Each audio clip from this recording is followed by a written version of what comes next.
14 மே 2025 Raymond நிறுவனம் இன்றைக்கு 66% அந்த ஸ்டாக் ஃபால் ஆயிருக்கு. இது இந்த ஸ்டாக்கோட ஒரிஜினல் ஃபாலா இல்ல டிமர்ஜர் எஃபெக்ட் ஆங்கிறத டீடைலா பார்க்கலாம் வாங்க. நான் உங்கள் Phoenix India Satish. Ups and down Indian stock மார்க்கெட்ல கண்டினியூ ஆயிருக்கு. நேற்று முன்தினம் நல்ல பாசிட்டிவ் ஏறின மார்க்கெட் நேற்று டவுன் ஆயிருந்துச்சு. இன்னைக்கு காலையில கேப் அப்ல இருந்த மார்க்கெட் க்ளோசிங்ல ஃபிளாட் டு பாசிட்டிவா க்ளோஸ் ஆயிருக்கு. சென்செக்ஸ் 81,330 செட்டில் ஆயிருக்கு. நிஃப்டி 24,666 செட்டில் ஆயிருக்கு.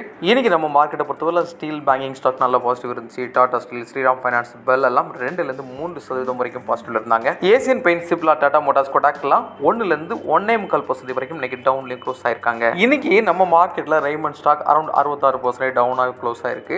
இதுக்கு முக்கியமான காரணம் இந்த ஸ்டாக்கோட ஒரிஜினல் ஃபால் இது கிடையாது. ஏற்கனவே ரைமண்ட் நிறுவனம் இந்தியாவில் மிகப்பெரிய பிசினஸ் பண்ணிட்டு இருக்காங்க. இப்போ அவங்களுடைய ரியாலிட்டி பிசினஸ் தனியாக பிரிக்கிறாங்க. இந்த ஃபினான்சியல் இயரோட 2வது குவார்ட்டர்ல இந்த ரைமண்ட் நிறுவனத்துடைய ரியாலிட்டி இருக்கு இல்லையா, அந்த நிறுவனம் பட்டியலிடப்படுறதுக்கு வாய்ப்புகள் அதிகம். நீங்க ஏற்கனவே ரைமண்ட் ஸ்டாக்கை ஹோல்ட் பண்ணிட்டு இருக்கீங்கன்னா ஆல்மோஸ்ட் 66% இன்னைக்கு ஃபால் ஆயிருக்கும். ஸோ அதுக்கு நிகரான ஸ்டாக் உங்களுக்கு ரைமண்ட் ரியாலிட்டியில் கிடைக்கிறதுக்கு சான்சஸ் இருக்கு. ஸோ உங்க போர்ட்போலியோல இன்னைக்கு ஃபால் ஆனவுடனே பேனிக்ல நீங்க அந்த ஸ்டாக்கை நாளைக்கு என்ன ஆச்சுன்னு யோசிக்க வேண்டிய அவசியம் கிடையாது.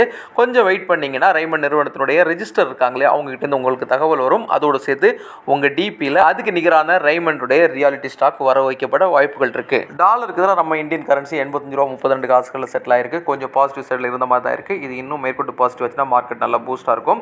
இன்டர்நேஷனல் மார்க்கெட்டில் கோல்டு $3,222 ஒரு அவுன்ஸ் ட்ரேட் ஆகிட்டு இருக்கு.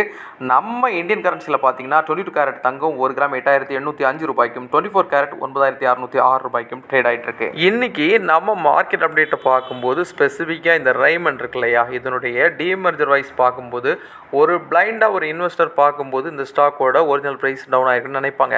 ஆக்சுவலாக நாம் ஒரு ப்ராப்பர் இன்வெஸ்டராக பார்க்கும்போது மொத்தமாக நாம் வச்சிருக்கக்கூடிய மதிப்பு ரைமண்ட் ஷேரும் ரைமண்ட் ரியாலிட்டி ஷேர் ரெண்டையும் இன்பில்டாக சேர்த்து தான் வச்சிருக்கிறோம். ஸோ இதனுடைய டிமர்ஜர் வரும்போது ப்ராப்பராக வந்துடும். இதனுடைய அர்த்தம் என்னன்னா, லாங் டேர்ம் வெல்த் கிரியேஷன் பண்ணுறதுக்கு இந்த மாதிரிப்பட்ட வாய்ப்புகள் கிடைக்கும். இந்த மாதிரிப்பட்ட ஃபண்டமெண்டல் ஸ்டாக்ஸை வேல்யூஷன் அடிப்படையில் ஃபியூச்சர் க்ரோத் இருக்காங்கிறத நல்லாவே அண்டர்ஸ்டாண்ட் பண்ணிட்டு நம்ம இன்வெஸ்ட் பண்ணும்போது இந்த மாதிரிப்பட்ட டிமர்ஜரோ அல்லது ஒரு ஸ்டாக்கோட ஸ்பிளிட்டோ போனஸோ வரும்போது உங்களுக்கு அப்போ புரியும் இது முழுக்க ஒரு வேல்யூ அன்லாக்கிங் ப்ராசஸ் தாங்கிறது. இருந்தாலும் இது முழுக்க educational purpose, not recommendation. See you tomorrow, another super topic.